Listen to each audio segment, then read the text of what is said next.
Ya. Om Swastiastu, selamat sore. Saya ucapkan terima kasih kepada Panitia Perdami Virtual Scientific Meeting 2021 dan Seminat Oftalmologi Komunitas INACOS yang telah memberi kesempatan kepada saya untuk sedikit sharing pada acara didaktik course dengan judul Step by Step in Conducting Population-Based Research. Judul saya sore hari ini adalah Identify Your Problem on Population-Based Research. Perkenalkan, saya Nimade Ari Suryati dari Oftalmologi Departemen Udayana Universitas Rumah Sakit Sanglah, Bali. Salam sehat. Baik, kita mulai untuk didaktik course sore hari ini. Ya. Pada didaktik course ini ada introduction, identify your problem, dan case study ya.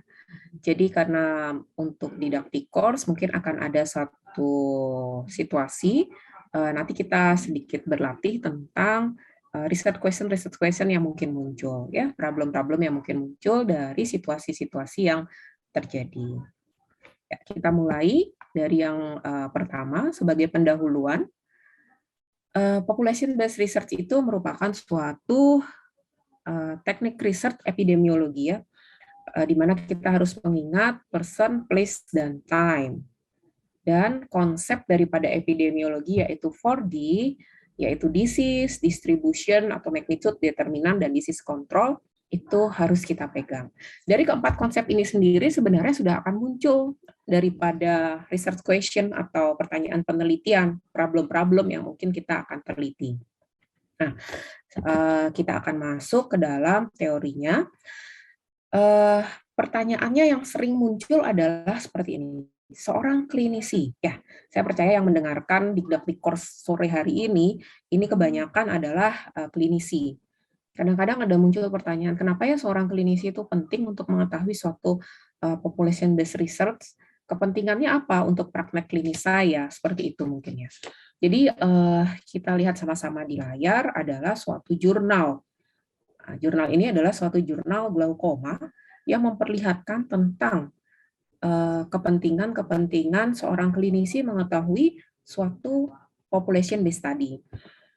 Kita akan mengetahui dari population-based study ini adalah prevalensi, kemudian faktor risiko untuk terjadinya glaukoma di daerah di mana kita berpraktek.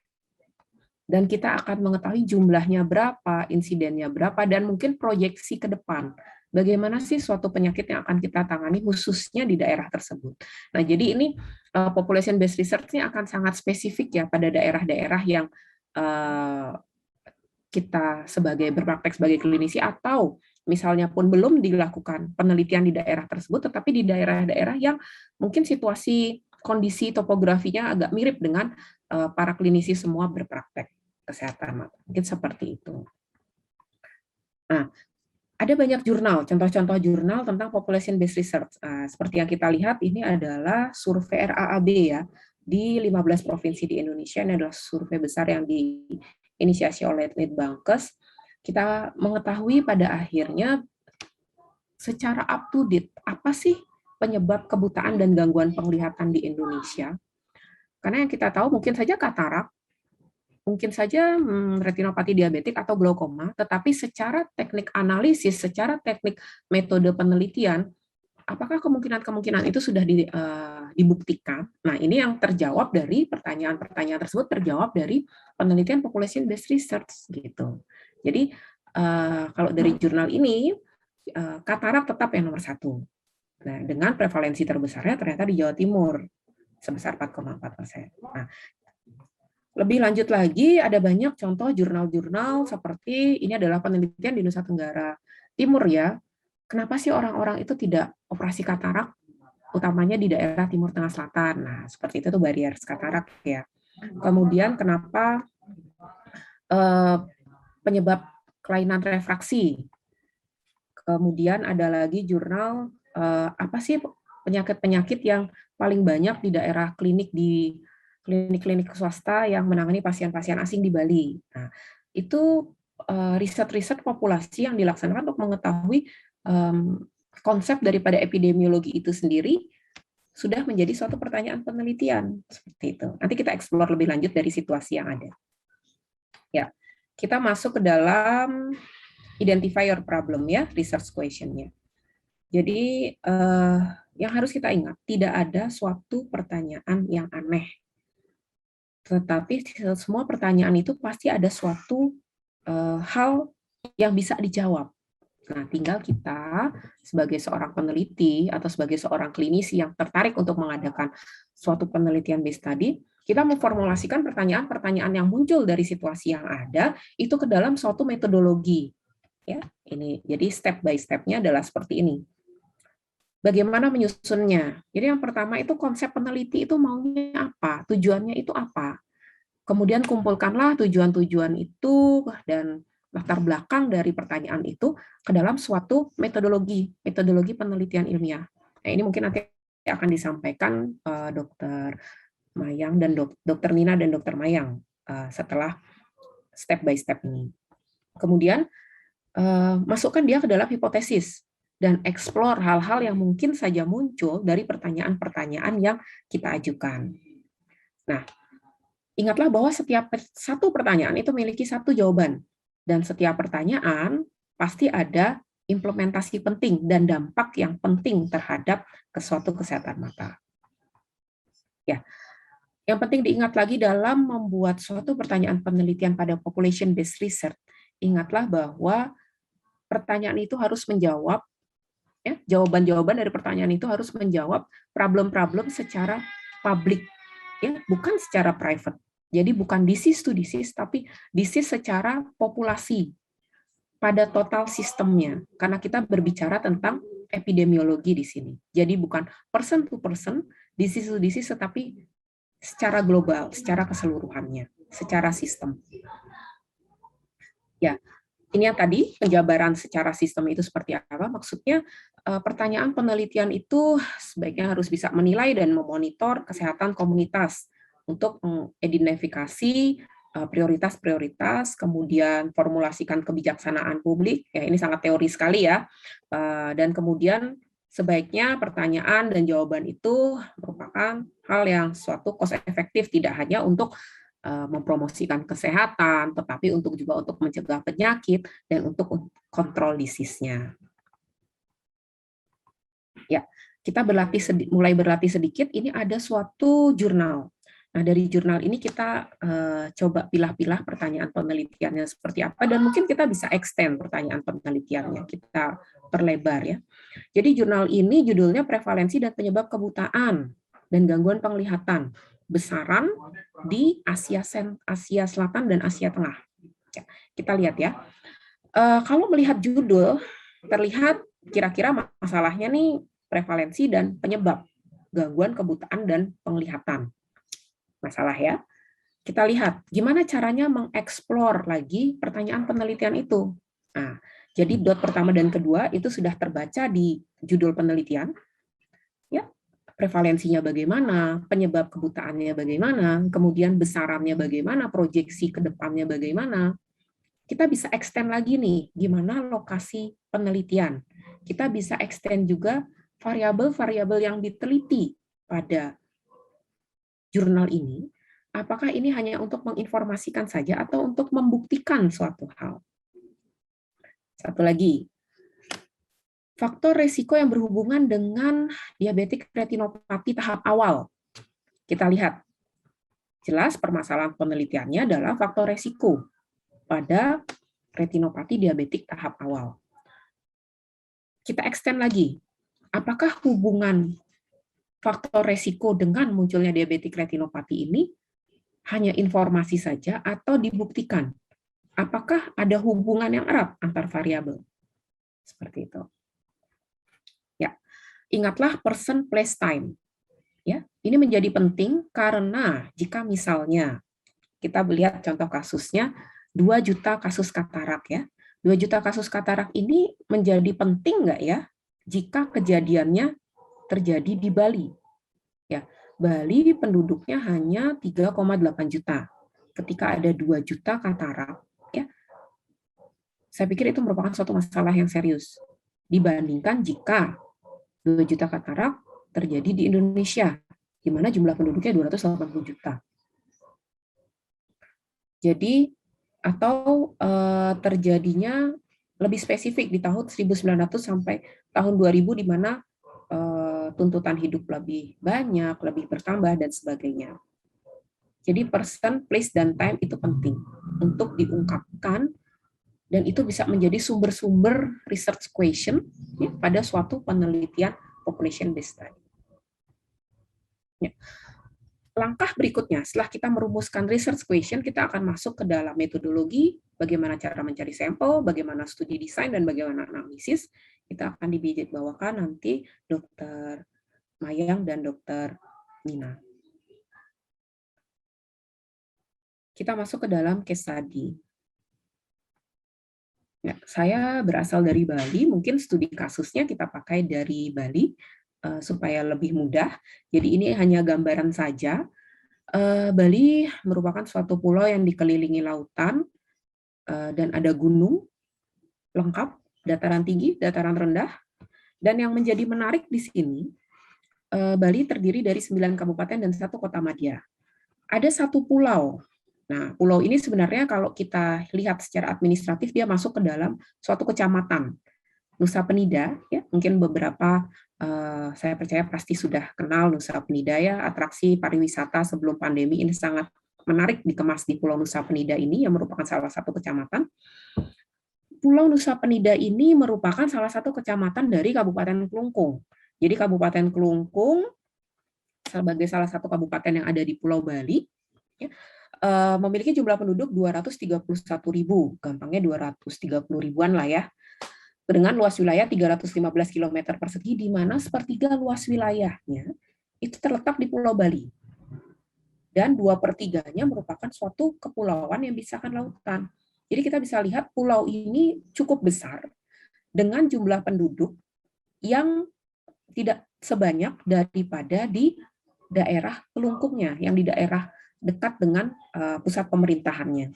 Jadi dia termasuk terisolir ya, dengan jarak tempuhnya 26,2 km, aksesnya hanya menggunakan transportasi laut. Jadi tidak ada transportasi darat dari Klungkung ke Pulau Nusa Penida ini. Jadi Pulau Nusa Penida ini dengan luas wilayahnya 202 km persegi, jumlah penduduknya hampir 50.000, hampir-hampir dia tidak memiliki kepadatan penduduk yang tinggi. Jadi masih cukup longgar lah di sana untuk penduduknya. Dan di sini memiliki rumah sakit Pratama di mana tidak ada dokter mata. Dokter mata terdekat dijangkau 45 menit menggunakan transportasi laut berada di Rumah Sakit Klungkung. Ya, mungkin saya akan cepat saja dari pertanyaan yang mungkin muncul dari topografi anatomi daripada Klungkung.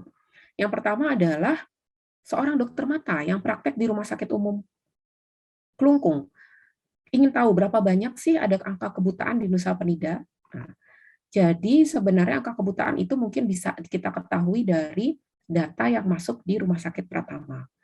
Tetapi hati-hati, kemungkinan karena data tersebut adalah fasilitas based data, jadi mungkin saja akan ada limitasi atau bias. Biasnya yang mungkin muncul itu apa? Nah, ini sudah extend dari research question ya. Dari pertama berapa sih prevalensinya, kemudian menjadi extend limitasi apa dari data yang dihasilkan dari fasilitas data. Bias kemungkinan. Kenapa? Karena orang-orang yang datang ke pusat Rumah Sakit Pratama mungkin aja orang yang hanya memiliki akses transportasi dan akses pengantar ke sana. Jadi orang-orang yang tidak punya mungkin tidak memiliki akses ke sana. Nah, ini mungkin studi ini mungkin bisa kita dekati lagi pendekatannya dengan door to door ya, dengan metode RAAB atau RACS seperti itu. Pertanyaan kedua yang mungkin muncul dari situasi itu, kira-kira dengan oke, jadi ada masalah penyakit mata di sana. Kira-kira perlu perlengkapan apa? Nah, ini bisa menjadi research question berikutnya, di mana perlengkapan untuk mengatasi penyakit itu disesuaikan dengan besaran penyakit, dengan magnitude, prevalensinya berapa, besaran penyakit di populasi di Pulau Nusa Penida itu berapa, seperti itu. Pertanyaan kemudian yang mungkin bisa muncul, pulau tersebut terbatasi lautan nih, mungkin nggak ya kira-kira penyebab dari angka kebutaan atau gangguan penglihatannya itu mungkin berbeda nggak ya dari yang ada di dekat dengan pusat pemerintahan. Nah, ini bisa menjadi research question. Ini research question ketiga. Dan kalau iya, pentingnya bagaimana? Nah, seperti itu. Jadi ini studi pendahuluan, ada 4 kecamatan, sebenarnya Nusa Penida termasuk kecamatan. Jadi penyebab kebutaannya ternyata dan gangguan penglihatannya ternyata berbeda, meskipun katarak dan glaukoma sama-sama ya, tapi yang di dekat perkotaan ternyata refractive error dan diabetic retinopati di sana. Pterygium menjadi di kecamatan Nusa Penida, seperti itu. Nah, jadi ini ketika penyebabnya berbeda, pendahuluan, penyelesaiannya pun akan berbeda juga nanti caranya. Kemudian akan menjadi pertanyaan berikutnya, ketika sudah diketahui penyebabnya apa, prevalensinya apa, berapa banyak, berapa lama sih dokter mata ini akan menghabiskan waktu, atau berapa kali seminggu, atau berapa kali sebulan dokter mata akan berkunjung ke daerah tersebut. Nah, ini diperlukan suatu insiden study. Jadi, dilihat dulu orang-orang dengan faktor risiko ya, misalnya pterygium atau katarak deh. Nah, jadi mungkin ketika kunjungan pertama kataraknya belum matang, belum bisa dioperasi, mungkin kunjungan 3 bulan atau 6 bulan orang-orang tersebut dipanggil lagi, dievaluasi lagi, seperti itu. Kemudian pertanyaan yang mungkin muncul yang kelima. Nah, ini banyak sekali overload-nya pekerjaannya, karena seorang dokter mata sendiri. Bisa nggak ya ada hal-hal yang mungkin dibantu oleh staff, atau untuk menangani refractive error deh misalnya. Bisa nggak ya ada yang dibantu, misalnya seperti itu. Itu bisa menjadi research question, di mana faktor resiko itu bisa diatasi. Atau misalnya gula darah, ya, slide-nya bukan ini ya, gula darah atau diet itu bisa diatasi. Kemudian glaukoma misalnya, ini bisa menjadi pertanyaan penelitian. Apakah untuk mencegah kebutaan, untuk teknik-teknik glaukoma, apakah ada yang terbaik untuk di daerah tersebut? Nah, itu bisa dijawab dengan randomized clinical trial. Kemudian pertanyaan berikutnya, apakah, nah ini yang tadi, apakah untuk refractive error itu bisa dibantu oleh guru-guru SD yang sudah dilatih? Ini bisa menjadi suatu research question. Ya. Kemudian pertanyaan berikutnya yang mungkin muncul ketika polimata sudah established di rumah sakit Pratama tersebut. Ternyata banyak yang nggak kontrol. Penyebabnya apa nih? Ini bisa menjadi research question. Mungkin juga misalnya ada yang bilang nggak ada yang nganter. Jadi ini mungkin bisa kita libatkan ya pemerintah daerah untuk membantu menyiapkan transportasi. Dia bilang katanya ketika operasi katarak bola mata dikeluarkan. Nah, sebenarnya kan tidak seperti itu. Ini akan bisa dibantu oleh pemberitahuan edukasi.